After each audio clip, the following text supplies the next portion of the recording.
French than colonial music. So we have to deal with it. I'm pleased to be here because I have worked with Sarah and many other people in the performance in the past several years for many events just like this.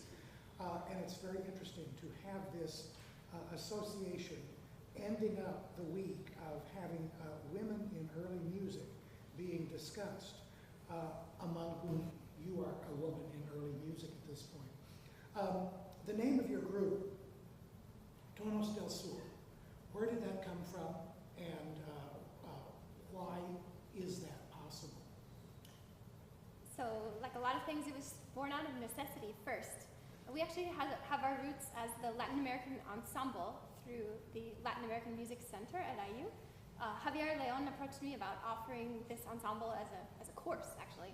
And at our biggest, we had 23 students. Wow. Everything from doctoral students in early music to students holding a Baroque bassoon for the first time ever. In fact, putting the fingering chart up in the rehearsal to know how to play the notes. Big range there. And then the second year of our ensemble, Javier needed to offer 2 courses, and they both could not be called the Latin American Ensemble. So we had to pick a name. I chose Tonos del Sur as Tonos has a nice ambiguity to it. It could be songs of the South, it could be sounds of the South, tones of the South. So that's what we stuck on. And actually we're not officially part of Indiana University anymore. We've branched out, sort of the core group that was most interested and probably most dedicated to this repertoire. We've kept it going, and now we have a sort of rotating group depending on the needs of the repertoire under the umbrella of Tonos del Sur. I was wondering about that, the rotation of groups that you mentioned in your lyric. How many people have been involved recently in this? So most often our repertoire, or at least the repertoire we've been exploring, is 2 violins, continuo, of which we've done keyboard, plucked, and bowed, so 3 people, and then soprano, alto, tenor. And sometimes we need a bass, and I'm very fortunate that my husband actually can double duty. So he sometimes sings bass and sometimes plays violin, which makes us usually right around 8 people. We've been more. We've had horns join us sometimes, and we've certainly been fewer, especially during the pandemic, as small as 2. Dana and I recorded for Early Music Festival in Berkeley. We sent in a virtual performance of which Dana and I finished with a chaconne in the park, complete with lawnmowers. So 2 to 8. Wonderful. The interest in women in music needed to inspire this particular selection of program. How did you come up with the topic that you're dealing with? I saw the Bloomington Early Music Festival call for proposals, and was thinking, how do we make this fit with the repertoire that we're already very passionate about? And I thought, what about Mary, the woman, especially her importance as a mother figure, and then her importance in Latin American culture. So it actually was not very hard to build a program around Mary. The excitement came from different facets of Mary. How many different indigenous languages can we find manuscripts from that talk about Mary, aspects of Mary, Mary's pain, Mary's joy, suffering? Of course, couldn't be a concert about Mary without a Magnificat, things like that. And then the instrumental music we've chosen is either a reflection upon or a way to sort of prepare the mood for the texted pieces that you'll hear. So it's sort of a instrumental interludes around Mary and text. We're dealing with music of colonial Latin America, as it's sort of generically known these days. But you've already mentioned various languages which imply both culture but also geographical area. How did you go about finding some of this material? I spent a lot of time in the library, so much time in the library. And also, sort of end up going down rabbit holes where you find a cathedral archive, especially the Guatemala one. This composer's music is really interesting. How can I find more of it? And then he also worked with this particular violinist. How can I find more of that? And then they traveled to this place, and how can I find that music? And some of the difficulty lies in a lot of what I would like to program is on microfiche, and of course the more that gets transcribed, the more we can play it. So can I find it? Can we read it? And then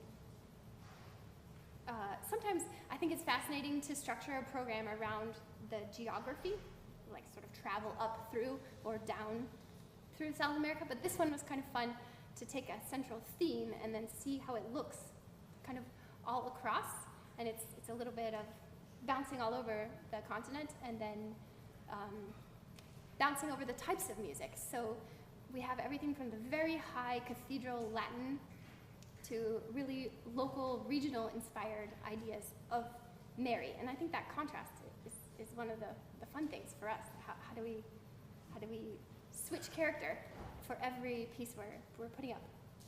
How your repertory dates from mostly the 17th and 18th century, but of course the Europeans, they now call it the contact, not the conquest, for the last several years, were there many years earlier.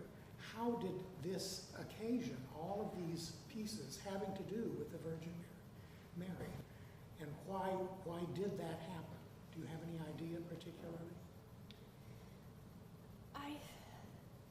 I think music across this time span and region is really kind of fascinating, because sometimes it's for a very specific purpose that's maybe difficult to talk about, like conversion music. So especially in the missions, teaching indigenous people melodies that would help convert them. How do we tackle that? How do we talk about that respectfully? How do we engage with music written for that?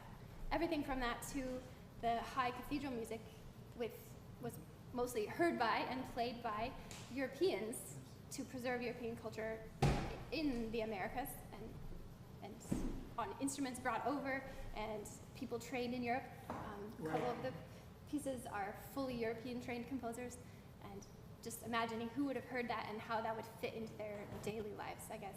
Let me provide a little bit of background on that. In 1474, the Treaty of Tordesillas was endorsed by the Pope at the time, which sort of divided the world into those areas that Portugal could have and those areas that Spain could have, Castile could have. Some 40, 50 years later, there was the question of why are we subjugating these people? And so the papal bull of 1537 said, yes, these are real humans. They weren't part of the calculation before, and so people who were religious didn't understand that there were people other than the ones in Europe and Asia and Africa. But they said, yes, they're real people. You must not enslave them or treat them like animals, but you can do what you want to with them as long as you convert them. And so the conversion effort is not just with Latin, but in the language translations and making things work together. And so that's why we have some of this stuff a couple of centuries earlier than your repertory.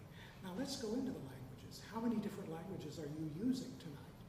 Tonight we are in Spanish, Latin, Guarani, Chiquitano, and Quechua. We've had some pronunciation help from faculty at IU and at University of Michigan, thankfully. Yes. It's a lot. I'm very interested in the things from Paraguay because some of the manuscripts themselves are fragmentary. So how have you pieced them together, or who have you worked with to make sure that you could get the pieces as substantive pieces of music rather than just simply fragments of things?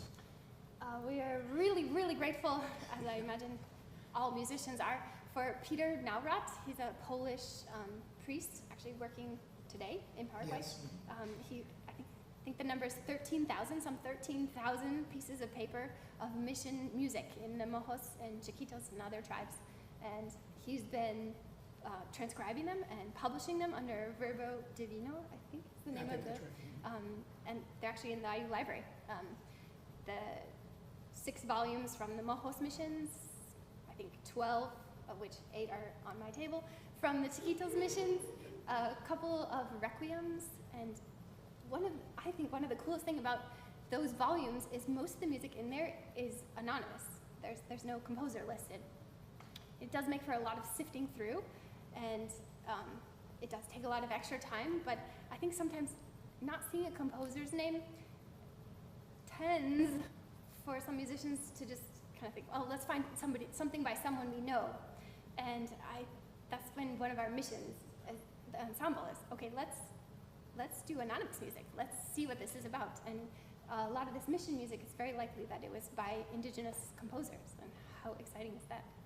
It's very interesting, and especially in that area of South America that includes what is now Paraguay and part of Bolivia.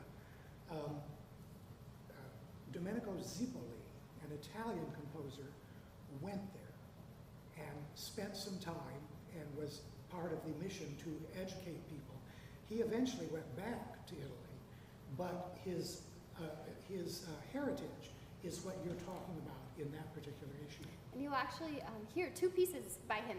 One is listed by him in the program, the Violin Sonata A Major, and the other one is likely by him. Anastasia's organ interlude is an anonymous canzona from the Chiquitos missions, but it's quite likely that it was written by Zipoli. It's reminiscent of some of his other musical writing. So maybe you'll hear Zipoli twice. You'll definitely hear Zipoli once tonight. Good. You, let's go further north. Mexico and Durango in particular that you're quoting from, or using music from. Why that, and why the composer you're talking about? I have to say, it's a little bit of a selfish interest. At first, when I was looking for stuff that we could play with the forces we have in beautiful editions, and I stumbled across Drew Edward Davies, who's a professor at University of Chicago, discovered and then published the complete remaining works of Santiago Villoni. And they're great, and the violin writing is great. And so we've been sort of working our way through those, and I don't think he's been heard very often. Certainly nothing has been recorded. They were only recently rediscovered, and so as we dig deeper into them, not only is the violin writing great, the rest is great too, but the violin writing was what initially drew me to his music, and then actually I ended up doing my doctoral research on his music, and specifically how he uses the violin, which he was playing the first violin part, how he uses that as a really virtuosic, expressive device. The violin parts are some of the most remarkable I've found from the era, and Stanley Ritchie, who we all know, agrees, so it's not just my word. Stanley also says this is really highly unusual and definitely worth exploring, and our dream is to play everything remaining, which there are 6 masses, maybe 12 religious arias, a couple of psalms, and Magnificat, which we'll hear tonight, and Lamentations of the prophet Jeremiah. That's all we have left, but it's a real treasure trove. It's interesting how the various convents, monasteries, and religious sites have this wealth of music, and it's still being discovered at this point. So we're not completely aware of the entire range of everything. And I'm fascinated by the way that you have selected things for this sort of stuff. We'll get to the ending piece in just a little bit. But what are the favorite musical things that you and your colleagues like to do or have found interesting in doing all of this stuff? Some of that, how do you know which fragments, which manuscripts to put together, you touched on? Yeah. And we're certainly going to go as far into that as possible with a piece called Tupasi Maria, the piece in Guarani. I think that's one of the really exciting things about this repertoire, and kind of gives us a unique freedom, is unlike, say, a Bach cantata, where we know what church it was performed, probably who was the librettist, we might even have performing parts. We don't have any of that, and sometimes we don't even have half the piece of paper. And so with Tupasi Maria, especially, the bass line is pretty much degraded on the first page, and so it's an experiment. When do we add the bass? When do we leave the violin out? When do we add it in as an improvisation? When is it written in? So we spend a lot of time in rehearsal kind of trying out various roadmaps, like, okay, then we're gonna cut to this measure and then cut out the next 4 bars because they were inserted by the editor, and then we're gonna repeat back to here, and it's sort of a different way to explore music. It takes patience and kind of a spirit of, well, let's try it, which I think is really fun with this group. Also with orchestrating different things, we sometimes take things that are just 2 lines or 4 lines and then explore with different textures. We don't know who they were for necessarily. Sometimes a voice part, sometimes it's not specified. And so could it be the violins? Could it be the organ in a high register? Could it be sackbut someday? I think that's really exciting about this repertoire. This is very interesting because it sums up many of the performances that we've heard this week. We have heard things in Greek, we have heard things in Hebrew, we have heard things in certainly Latin and other languages. We have also heard things that have been reconstructed. The performance of pieces by the earliest woman known to have produced poetry and music from the 9th century, from the 7th century, reproduced in the 9th century, involves this very sort of reconstruction that you have to do. Most of us who have been trained in the classical tradition have been told, this is what you do.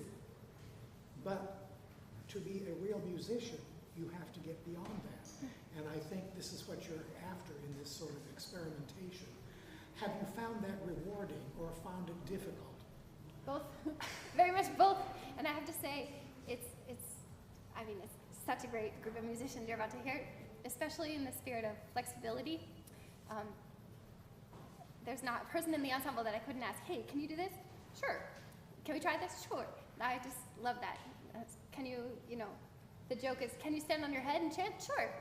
We haven't gotten that far, but the sense of adventure, I think that's what drew a lot of us to historical performance in the first place, and then we get to go even farther with it. I just love it. We've pointed out that there is certainly this European influence, both culturally in terms of religion and politics, but in terms of the music, aside from text, is there any evidence that you've found of things that might be considered indigenous, actually Native American, rather than imported from Europe? That's a tricky one. Sometimes within the text, especially certain imagery or like a particular plant being described that only grows in a particular region, I think that's very specific. Sometimes it's easy to say, oh, rhythmic variety, the rhythmic complexity, but that's a little bit tricky too because how much of that was also from African heritage? I'm certainly not an expert enough to be able to sort of take that apart. I think it's all part of it, and it created this amazing fusion. Those elements that we consider Latin today as opposed to classical, certainly rhythmic things, dances and whatnot, evolved over time, and the end of what we're considering early music, so to speak, coincides with the release of European control of many of these Latin American countries in the early 19th century. And so we have this divide both from classical or from colonial to more recent music in these countries, but also the culture and the domination of the culture, which is why we have some of the materials that we do. People were still writing Latin text and pieces in the 19th and 20th centuries, but they sound so completely different from the colonial aspect of things. And part of that, of course, has to do with what we have left and how we can interpret it with the sort of questions that you raise. And I would also add that sometimes a completely European trained composer, thinking specifically of Biloni, he moved to Mexico and then worked extensively in Durango, and his music is creative in a way that it doesn't fit the European harmonic sense necessarily. He does some kind of very adventurous things, and it begs the question, would he do that if he had stayed in Italy? was he able to really kind of flourish because he was creating a unique sound world in his cathedral. And then he ended up creating a sort of uniquely Mexican galant style. I think that's kind of fascinating too. 2 centuries earlier, Pedro Bermudez had been Kapellmeister at the Guatemala City, what is now Guatemala City, the cathedral there. He got hired away to Mexico and spent most of his materials are still there instead of in Guatemala. But there is this dynamic within the New World that has a circulation that's very interesting. I want to ask anybody who has a question or somebody a comment, please interrupt us at this point because it's a fascinating subject and we want to encourage discussion, as this is called, instead of lecture. Please. I was just wondering whether you mentioned going back and forth, was there any evidence of influence by some of these Europeans who adopted practices of going back and having any kind of influence in changing, producing anything upon return to Europe? The question has to do with whether people from the New World had influence going back to Europe. That is an interesting question because I'm unfamiliar with some of that until later on. Zipoli is the one example that people seem to know. And in his stylistic sense, there doesn't seem to be the importation of things from the New World to the Old World. Yeah, I actually would like to know too. I've only looked at kind of what happens in the Americas, not going back, but that would be fascinating. Yeah, yes. Next time. Are there other questions or comments? Yeah, please. Sarah, would you say the name of the composer who went to Durango from somewhere else? And say it louder. Yes, Santiago Belloni. So Belloni, you could say it either way. So he was Italian, but he moved to a Spanish-speaking place. So sometimes his name is spelled Belloni with a Y. So it could go either way. If you look in your program, on the first page, down about 3/4 of the way, the Diva d'Amate is by Santiago Belloni. It's Thanks, right Tom. there. Thanks, Tom.